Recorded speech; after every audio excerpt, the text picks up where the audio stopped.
Hello students, welcome to BBVN online classes, and in our previous video session we were reading the chapter Atacama Desert Runner. So Atacama Desert जो है उसमें एक organise करी जाती है race जो कि ऑर्गेनाइज करती है रेसिंग द प्लानेट, एक कंपनी है जिसका हेडक्वार्टर है हांगकांग में, और जो इंडियन है सिडाम्पी वो इस मैराथन में पार्ट लेने वाले होते हैं। हमने प्रीवियस वीडियो में पढ़ा कि एक डायबिटीज़ जैसी बीमारी से डायग्नोज होने के बाद में अपने हेल्थ रीज़न की वजह से उन्होंने जो रनिंग है वो शुरू की थी और जल्दी ही ये पैशन में बदल गया। 2005 में उन्होंने कुछ किलोमीटर रेस करी जो कि उन्होंने खुद से फिनिश करी, देन हाफ मैराथन में पार्ट लिया 2006 में, और 2007 में उन्होंने फुल मैराथन में पार्ट लिया था मुंबई में। अब उनका आगे का सफ़र देखते हैं। On March 2, 2011 Sidambi flew from Bengaluru to Santiago de Chile before finally arriving at San Pedro at Atacama.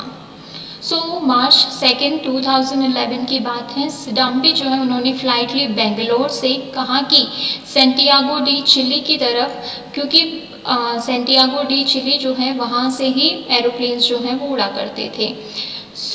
Before finally arriving at San Pedro de Atacama, ठीक है, a small sun blessed town on the northern edge of the great Atacama desert.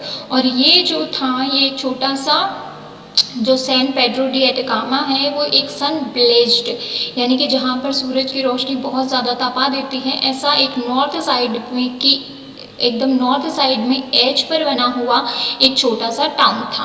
On March 5, Sidambi and 42-year-old housewife मिकेल किकार्डा an ultra marathon from Pune left San Pedro, और उनके साथ में join किया था March 5 को सिडाम्बी, जो 42 ईयर्स की एक ओल्ड हाउसवाइफ थी जिनका नाम मिशेल था, उन्होंने, और वो जो है अल्ट्रा मैराथनर थी, पुणे से बिलोंग करती हैं वो और सिडाम्बी जो हैं वो सैन पेड्रो के लिए March 5 को निकल गए।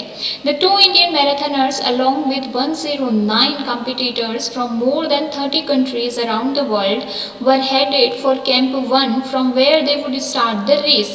तो दो भारतीय मैराथनर किसके साथ में, 109 कॉम्पिटिटर्स के साथ में, जो डिफरेंट 30 अलग अलग कंट्रीज़ से आए थे, 30 कंट्रीज़ के लगभग लोग आए थे पूरी दुनिया से। वो लोग कैंप फर्स्ट की तरफ जो है मूव करते हैं जहाँ से रेस जो है वो स्टार्ट होने वाली थी। Interestingly they were the first Indian to compete in the Atacama ultra marathon, और सबसे अच्छी बात तो ये है कि वो पहले इंडियन थे दोनों जो कि इस रेस को कम्पीट करने वाले थे, ये इस रेस में जिन्होंने हिस्सा लिया था। The next morning at 8 o'clock stage 1 of the race began, अगली सुबह 8 बजे जो रेस की फर्स्ट स्टेज थी वो शुरू हुई। The stunning landscape of sand dunes, rocky climbs, bare mountains, canyons and volcanoes gave Sidambi the motivation he needed. तो पूरा जो सराउंडिंग था, वो जो एनवायरनमेंट था, उसने सिडाम्बी को बहुत ज़्यादा मोटिवेशन दी जिसकी शायद उन्हें ज़रूरत थी। जो दो सैंड ड्यून्स हैं वो दिख रहे थे, जो चढ़ाई वाली जो छोटी छोटी पहाड़ियाँ हैं वो दिख रही थी, माउंटेन्स, बेयर माउंटेन्स इसलिए कहा गया है क्योंकि वहाँ पर कोई ग्रीनरी नहीं थी, कोई पेड़ पौधे नहीं थे, वॉल्केनोज दिखाई दे रहे थे। Pink flags mark the race route through breathless climbs and pounding descents, और पिंक कलर के जो फ्लैग्स हैं वो लगाए हुए थे जगह जगह, ताकि एक रेस का जो रूट है यानी कि किधर जाना है वो पता चल सके। और breathless climbs and pounding descents का मतलब है कि वो लोग जो हैं वो क्लाइंब कर रहे थे तो सांस चढ़ जाती थी, कई बार नीचे आते थे तो पैर अटक जाते थे डून्स में, तो इस तरीके से बहुत ही हार्ड चीज़ों को वो लोग क्रॉस कर रहे थे। The temperature saw to above 40 Celsius in the day time and dropped to around 5 Celsius at night. Temperature जो है वो बहुत ही ज़्यादा बढ़ जाता था, दिन के समय 40 डिग्री और रात के समय जो है वो पूरा ड्रॉप होके 5 डिग्री पर आ जाता था। Stage 2 began with an 8-kilometer run through a deep river canyon which brought them to an old mountain road and an ancient footbridge believed to be of Inca vintage। So stage 2 जो है वो 8 kilometre की race थी, जो कि deep river जो है उसके पास में, पहले एक रिवर वहाँ बहा करती थी वहाँ पर, तो थोड़ी सी जो खाई टाइप है वो बनी हुई थी, तो उससे उनको क्रॉस करते हुए एक ओल्ड माउंटेन रोड जो है वो क्रॉस करनी थी, और उसके बाद में जो पुराना फुट ब्रिज जो है वो बनाया हुआ था उसको क्रॉस करना था। The next 9.6 kilometer was a steep climb through scenic areas which the runners had little time to appreciate. 9.6 kilometre की एक स्टीप क्लाइंब थी। स्टीप क्लाइंब मतलब सीधी ढलान वाली जो चढ़ाई होती है वो वाली सीधी चढ़ाई थी, और उससे वहाँ पर से जो एरियाज़ का जो व्यू है आसपास का वो बहुत सुंदर लग रहा था, जिसको अप्रिशिएट करने के लिए भी रनर्स के पास में टाइम नहीं था, क्योंकि उन्हें अपनी रेस कंप्लीट करनी थी। At the end of the stage they came to a ridge from where they could see a volcanic mountain range dominating the horizon. और एट द स्टेज यानी कि बहुत ज़्यादा आगे तक बढ़ती हुई दूरी के साथ में वो एक ऐसी जगह पर आ गए जहाँ पर से वो जो है वॉल्केनिक माउंटेन रेंज को देख सकते थे, जो कि हॉरिजॉन को यानी धरती की हिस्से को पूरे तरीके से डोमिनेट करे हुए थी। With wispy smoke rising from the peaks, और उन माउंटेन वॉल्केनिक माउंटेन है उनकी चोटियों पर से जो स्मोक है वो निकलती हुई दिखाई दे रही थी। The runners now had to descend a 304.8 metres high sand dune at a 60 degree slope to continue with the race. और जो माउंटेनियर्स हैं रनर्स हैं, अब उनको क्या करना था, 304.8 किलोमीटर के हाई जो सैंड ड्यून्स हैं जो कि 60 डिग्री के एंगल पर बने हुए थे उनको क्रॉस करते हुए कंटिन्यू रखनी थी अपनी race. For the last 26 kilometre of the day's run Sidambi running all and on spotted just one tree. और 26 किलोमीटर के दिन टाइम पे उन्होंने जो रन किया गया वहाँ पर सिडाम्बी अकेले चल रहे थे और उन्हें केवल एक ट्री दिखाई दिया, यानी 26 किलोमीटर तक की दूरी उन्होंने तय कर ली लेकिन उन्हें सिर्फ एक ही ट्री मीनवाइल दिखाई दिया। Stage 3 was rather uneventful for Sidambi. और तीसरी स्टेज जो थी वो वाकई में बहुत ही ज़्यादा सिडाम्बी के लिए दुखदाई थी। But stage 4 was one of the hardest stage of the race, लेकिन स्टेज 4 जो है वो तो बहुत ही ज़्यादा बुरी थी।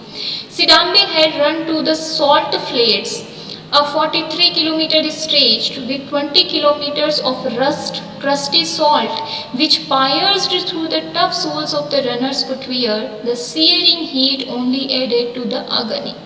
तो सिडाम्बी जो है अब उसको सॉल्ट के जो जहाँ पर नमक के जो मैदान कहे जा सकते हैं 43 किलोमीटर्स में फैले हुए थे, उसको उन्हें क्रॉस करना था। और 20 किलोमीटर की एकदम रफ वाली जो पहाड़ हैं जो कि छोटे छोटे वहाँ पर रफ एजेस दिखाई देते हैं जो कि आपके पैरों में जो आपने जूते पहन रखे हैं उसकी सोल को काट करके आपके पैरों तक पहुँच जाते हैं, इतने ज़्यादा वो रफ हैं, क्रिस्टी है। और वहाँ पर अगर मान लीजिए ऐसा हो जाता है इट मीन्स रनर के पैरों में वो चुभ जाते हैं जूतों के अंदर से भी, तो ऑब्वियसली जो हीट है वो और अग्नि बढ़ा देती है, क्योंकि जैसे ही पसीना आएगा और वो आपके कट पे लगेगा तो आपको बड़ी ज़्यादा तकलीफ होगी। Stage 5 on the 5th day involved a 73.6 kilometre run appropriately called the long march. और जो 5th स्टेज पर जो 5th डे की जो रेस थी वो 73.6 किलोमीटर की थी जिसको लॉन्ग मार्च कहते हैं। It was even worse for Sidambi whose blistered and sore feet were ready to give up. तो ये वाली जो रेस थी सिडाम्बी के लिए बहुत ही ज़्यादा वर्स थी, बुरी थी, क्योंकि जो उसके पैर हैं वो बहुत बुरी तरीके से घायल हो चुके थे और उसकी हिम्मत जो है वो जवाब दे चुकी थी। The rigors of the race were beginning to show as he had gone without a whole meal for 2 days, surviving on soup, curd powder, water and antacids because the untested freeze-dried food he was carrying did not agree with him. और 2 दिन से उसने एक अच्छा मील भी नहीं लिया था, जिसकी वजह से भी उसकी हिम्मत जो है वो टूटने लगी थी, क्योंकि वो केवल सूप ले रहा था, पाउडर जो है उसको घोल के पी रहा था, पानी ले रहा था और एंटीसिडेंट्स ले रहा था, और फ्रोज़न फूड जो उसने कैरी किया था वो उसके स्टमक के साथ में बिल्कुल भी अग्री नहीं कर रहा था, इसलिए वो खा नहीं सकता था। At one time he almost felt like giving up. एक समय तो ऐसा आया जब सिडम्बी ने ये तय कर लिया कि अब उसे रेस आगे कंटिन्यू नहीं करनी चाहिए। But the key at all time was to stay positive. लेकिन उनकी जीत के पीछे, उनकी सक्सेस के पीछे केवल एक की ने काम किया, वो था कि कैसा भी टाइम हो, स्टे पॉजिटिव कि आप कर लेंगे। He never gave in to despair out of loneliness और exhaustion and always had on to good thoughts. वो कभी भी निराश नहीं हुए अपने अकेलेपन की वजह से या अपनी थकान की वजह से, जबकि उन्होंने हमेशा जो अच्छी चीज़ें हैं, जो गुड थॉट्स हैं, उनको पकड़े हुए रखा। सो किस तरीके से इस एडवेंचर को उन्होंने कंप्लीट किया, ये हम पढ़ेंगे अपने नेक्स्ट वीडियो में। Thank you.